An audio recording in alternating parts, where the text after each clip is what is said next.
Certaines séries ont cette capacité unique à dévoiler l'envers du décor d'un quotidien en apparence parfait, pour mieux explorer les failles, les secrets et les travers de ceux qui s'y cachent. Elles nous montrent que derrière les façades bien rangées et les sourires impeccables, la réalité est souvent bien plus trouble et passionnante.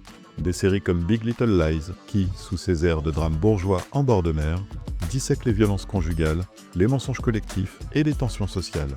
Ou comme The Affair, qui explore l'adultère à travers des points de vue subjectifs, révélant à chaque épisode une nouvelle couche de vérité. Ou encore comme Why Women Kill, qui avec son ton acide et sa narration éclatée, traverse les époques pour raconter les vies de femmes en apparence ordinaires, prêtes à tout quand leur monde bascule.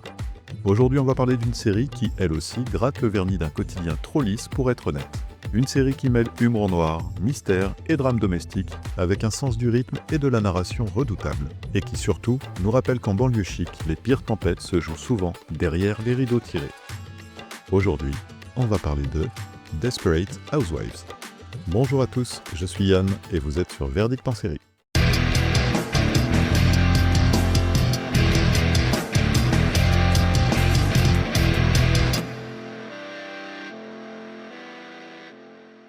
Bienvenue à Wisteria Lane, une rue paisible et bien rangée en apparence, où les pelouses sont parfaitement tondues et des sourires toujours de mise. Mais quand une voisine apparemment sans histoire se donne la mort sans prévenir, le vernis se fissure.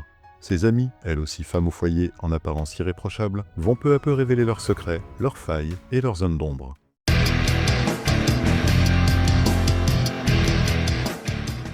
Desperate Housewives est une série américaine à mi-chemin entre la comédie dramatique, le soap moderne et le thriller domestique, créée en 2004.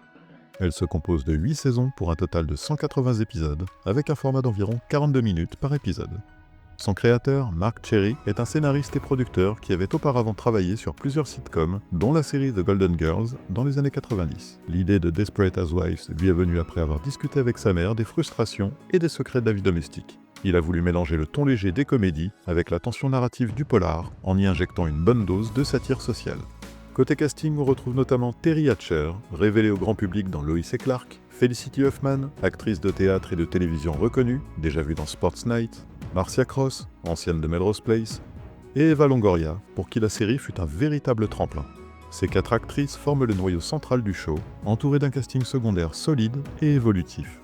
Côté production, si aucun nom majeur ne domine côté réalisation, la série adopte un style visuel très codé, avec des couleurs vives, des décors pastels très maîtrisés et une voix off omniprésente, une marque de fabrique devenue incontournable qui donne à l'ensemble un ton mi-fable, mi-confession intime. La série a été diffusée de 2004 à 2012 sur ABC aux États-Unis et chez nous sur M6 à partir de 2005, où elle a rapidement trouvé son public. Côté succès, c'est un raz-de-marée. Des dizaines de millions de spectateurs à travers le monde, une première saison qui a explosé les audiences, plus de 23 millions de téléspectateurs en moyenne aux États-Unis, et une présence constante dans les classements de fin d'année. Desperate Housewives a remporté 7 Emmy Awards, 3 Golden Globes et de nombreuses autres distinctions, notamment pour ses actrices et son écriture. Au moment où j'écris ces lignes, la série est disponible en France sur Disney+.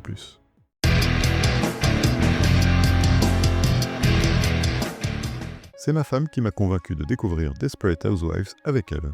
Honnêtement, au départ, j'étais loin d'être emballé. Une série sur des femmes au foyer dans une banlieue proprette, bof. Mais bon, j'ai tenté, histoire de voir. Et là, surprise. Le ton mi-ironique, presque cynique parfois, le côté polar bien installé dès les premiers épisodes, les secrets qui se révèlent peu à peu, et ce sentiment que personne n'est vraiment ce qu'il prétend être, tout ça m'a embarqué beaucoup plus vite que je ne l'aurais cru. Et puis il faut bien le dire, le casting très solide a aussi largement contribué à me happer dans l'univers de Wisteria Lane. Le scénario de Desperate Housewives est clairement l'un de ses gros atouts. À la croisée du drame, du thriller domestique et de la comédie noire, il parvient à jongler habilement entre ces tons sans jamais trop déséquilibrer l'ensemble. L'écriture est maligne, souvent mordante, et n'hésite pas à égratigner les apparences bien lisses de la vie de banlieue. Les intrigues s'enchaînent avec fluidité, les dialogues sont bien ciselés, et la série offre régulièrement des scènes fortes, qu'elles soient dramatiques, tendues ou franchement drôles. Cela dit, il faut bien admettre que sur les dernières saisons, le rythme s'étire un peu. Malgré une qualité d'écriture toujours présente, certains rebondissements paraissent plus forcés, moins organiques que dans les premières saisons. Mais même dans ces moments-là, la série conserve un vrai plaisir de narration, grâce à cette capacité unique à varier les tons et à surprendre. Desperate Housewives séduit par une écriture soignée, une narration qui dose habilement les émotions et une vraie richesse dans l'alternance des genres. L'une des grandes forces de Desperate Housewives, c'est sans aucun doute son quatuor central. Chacune des héroïnes incarne un archétype bien défini, mais l'écriture leur offre une vraie profondeur au fil des saisons. Brie la perfectionniste, Lynette la mère débordée mais redoutablement intelligente, Suzanne la romantique gaffeuse, et Gabrielle l'ex-mannequin matérialiste. Toutes sont bien plus complexes qu'elles n'en ont l'air, et c'est ce contraste entre apparence et réalité qui les rend si captivantes. Leur évolution personnelle est souvent liée à des enjeux universels, la famille, l'ambition, le deuil, la trahison, ce qui les rend profondément humaines malgré les situations parfois rocambolesques. Le casting principal est porté par des actrices très investies qui ont chacune su imposer leur personnage avec justesse et charisme. La dynamique entre elles est un vrai moteur de la série, mêlant rivalité, entraide, jalousie et solidarité. Autour d'elles gravitent de nombreux seconds rôles solides qui viennent enrichir l'univers de Wisteria Lane. La série a aussi accueilli plusieurs guests prestigieux au fil des saisons. On pense par exemple à Kyle MacLachlan, qu'on connaît pour Twin Peaks ou Dune, qui incarne un personnage clé dans plusieurs arcs narratifs. Il y a aussi Dougray Scott, on a vu dans Mission Impossible 2 ou Batwoman, ou encore Nathan Fillion, célèbre pour Castle ou Firefly, dans un rôle assez marquant. Même des apparitions plus brèves, comme celle de Carrie Fisher ou de Leslie Ann Warren, viennent ponctuer la série avec panache. Desperate Housewives brille autant par la richesse de ses personnages que par l'alchimie de son casting, soutenu par une galerie de guests qui ajoute encore plus de relief à l'ensemble. L'univers visuel de Desperate Housewives est immédiatement reconnaissable. Tout est millimétré pour créer cette atmosphère de banlieue américaine parfaite, presque trop lisse pour être vraie. Les maisons pastels impeccables, les pelouses parfaitement taillées, les intérieurs dignes d'un catalogue. C'est justement cette propreté presque artificielle qui rend d'autant plus percutants les drames et les tensions qui s'y glissent. La réalisation appuie régulièrement cette dichotomie en jouant sur des contrastes entre le ton léger et des scènes bien plus sombres. La série mise beaucoup sur une esthétique presque théâtrale, avec une caméra souvent sobre, au service des personnages et de la narration. Les effets spéciaux sont rares, mais utilisés à bon escient, principalement pour des scènes de catastrophes, d'accidents ou d'événements spectaculaires qui marquent certaines saisons. Rien de tape à l'œil, mais une efficacité qui renforce l'impact de ces moments clés. Desperate Housewives propose un univers visuel cohérent, soigneusement travaillé, au service d'un contraste permanent entre apparence idyllique et réalité bien plus tourmentée. L'univers sonore de Desperate Housewives joue un rôle essentiel dans l'identité de la série. Les musiques originales, composées par Steve Jablonsky, instaurent un ton à la fois léger, mystérieux et parfois inquiétant, parfaitement en phase avec l'ambiance en trompe-l'œil de Wisteria Lane. Les transitions musicales ponctuent les scènes avec une petite malice ou une tension discrète, contribuant à ce mélange savoureux entre comédie de mœurs et polar domestique. Mais c'est surtout le générique qui marque les esprits. À la fois inventif et bourré de symboles, il détourne de grandes œuvres d'art classiques, de la Renaissance à la pop culture, pour en faire une fresque moderne des désespoirs domestiques. Chaque image est pensée comme un clin d'œil au thème de la série, l'apparence, la pression sociale, la transgression. Visuellement audacieux, narrativement très juste, ce générique est une réussite totale, aussi esthétique que signifiant. Le tout bercé par une musique qui reste en tête, bien après la fin de la série. Le final de Desperate Housewives remplit plutôt bien sa mission, celle de refermer 8 saisons de secrets, de drames et de moments partagés sur Wisteria Lane. Sans chercher à en faire trop, il joue la carte de l'émotion avec justesse en mettant l'accent sur les liens tissés entre les personnages au fil des années. Il y a une vraie mélancolie qui s'en dégage, presque une forme de pudeur dans la manière dont les adieux sont posés, rendant le départ de cette joyeuse et souvent chaotique bande d'autant plus difficile. Ce n'est peut-être pas le final le plus marquant de l'histoire des séries, ni celui qui bouleverse les codes, mais il reste cohérent, touchant et globalement satisfaisant. Une sortie en douceur, fidèle à l'esprit de la série. Un final honnête, empreint d'émotion, qui offre une vraie conclusion au personnage, sans trahir ce qu'a été la série pendant toutes ces saisons. Desperate Housewives est une série pleine de contrastes savamment orchestrés, mêlant habilement drame, humour noir et mystère de voisinage. Elle repose sur une narration originale, une écriture souvent acide et un univers visuel à la fois séduisant et trompeur qui sert parfaitement son propos. Le casting principal est solide et attachant, et la galerie de personnages secondaires est suffisamment riche pour maintenir l'intérêt sur la durée. On pourrait lui reprocher quelques longueurs en fin de parcours, ou certains rebondissements un peu trop tirés par les cheveux, mais l'ensemble reste cohérent et généreux dans ce qu'il propose. Et si on n'a pas encore parlé de ça, la série aborde aussi, mine de rien, des thèmes profonds comme le deuil, la solitude, l'infidélité ou encore les violences domestiques, sans jamais perdre son ton singulier. Une série plus fine et plus dense qu'il n'y paraît, qui a su imposer son style et marquer son époque avec intelligence et mordant.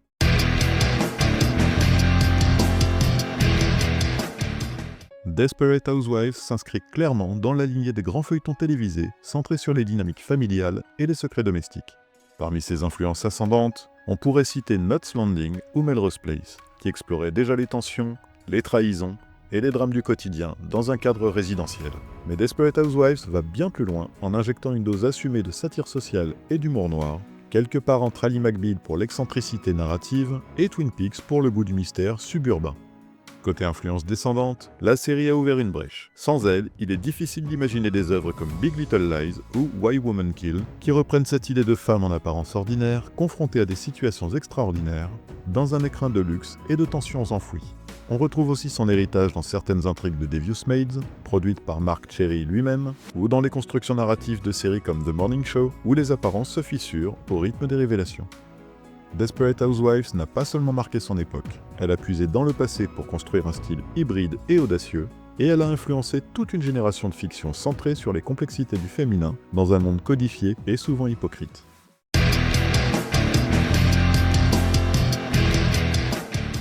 Alors, est-ce que je vous conseille de regarder Desperate Housewives ?